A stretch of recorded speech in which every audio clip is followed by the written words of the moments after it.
Hello everyone, welcome you back for the sessions on the compressor. As you know that compressor is a major what we can say the element in the case of the pneumatic system. Without the compressor, the entire system is under failure. Now, even in the compressors also, there are so many different types of compressors are there depending upon the type of the application. Either it may be a positive displacement compressor or it may be a dynamic displacement compressors. Now, compressor is a mechanical device which converts mechanical energy into a fluid energy. Fluid energy is nothing but a pneumatic energy or a pressure which is developed in the receiver, or it may be in the tank. The compressor increases the air pressure by reducing the volume, which increases the temperature of the compressed air also. The compressors are selected based on the pressures. Now, as you know that the positive displacement compressor and also the dynamic displacement compressors depends upon the pressures. The positive displacement compressors includes the piston type, or it may be a vane type or a diaphragm type, and as well as the screw type. The piston type compressor.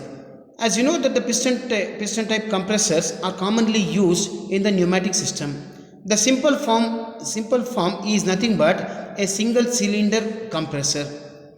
It consists of a one pulse of air per piston stroke.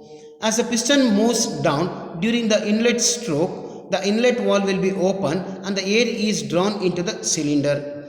As the piston starts moving up, the inlet valve will be in the closed position and the exhaust valve will be in the open position, and the compression is taking place in between the what we can say the opening of the inlet valve and as well as the opening of the exhaust valve. The single cylinder compressor gives a significant amount of the pressure pulses at an output, and the pressure depends upon the type of the cylinder and also the size of the cylinder what it has been used. And the pressures normally which has been developed by using a piston type of compressors is around 3 to 40 bars. Now the schematic diagram shows a piston compressor. Now here the piston compressor consists of the cylinder head. The cylinder head which consists of the what we can say the air inlet port and also the air outlet port. These two is opening and as well as the closing of the ports is done by using what we can say the valves. Now the movement of the piston is taking place from the top dead center to the bottom dead center. Now the piston is in turn connected to a crankshaft. In between the piston and as well as a crankshaft, the connecting rod is used. As a piston starts descending it, which is nothing but as it starts moving from the top dead center to the bottom dead center, the air is sucked in. Once if the air is sucked in, automatically the volume it expands. Now in the further stroke, what will happen? The piston starts moving from the bottom dead center to the top dead center. As it starts moving up, the compression will take place. Because of the compression force, what will happen?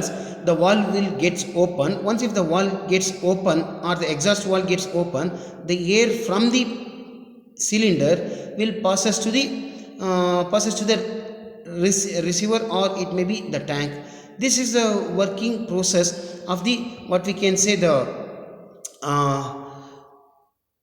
piston compressor. Now here the next topic what we are discussing is the double acting compressor. The pulsation of the air can be reduced by using a double acting compressors, which is as shown in the figure.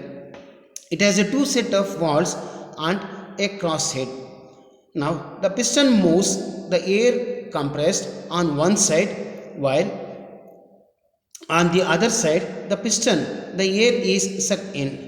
Due to the reciprocatory action of the piston, the air is compressed and delivered twice in one piston stroke. The pressure is little higher than that of the previous case, which is nothing but a piston compressor, where it's only a single stage is taking place. But here in this case, in one stroke, two times or the double the amount of what we can say the air is drawn into the cylinder.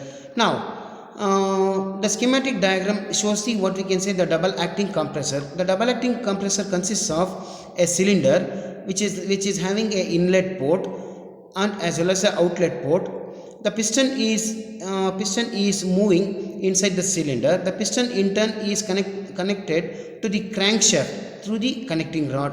As the piston starts moving it, or as the piston starts descending it from the top dead center to the bottom dead center, the inlet port it will be open. Once if the inlet port is open, automatically the air is drawn. That air is what it is drawn is again compressed and the same air is let out to the receiver. Now the multi-stage compressors. As you know that the multi as a name suggests that multi-stage compressors, the compression is taking place in different stages. As the pressure of the air increases, its temperature also increases. It is essential to reduce the air temperature and to avoid the damage of the compressors and other mechanical elements in the system. The multi-stage compressors uses intercoolers between the stages of compression. Now here as you know that the multi-stage compressors consists of the two stages. The first one is nothing but the high pressure, the another one is a low pressure, or indirectly what we can say the first stage compression, or it may be a second stage compression. In the first stage compression, what will happen? The pressure developed inside the cylinder is a low pressure. The same air is passed to the what we can say the second stage where the compression is of high, that it is passed through a intercooler where automatically the drop in temperature takes place.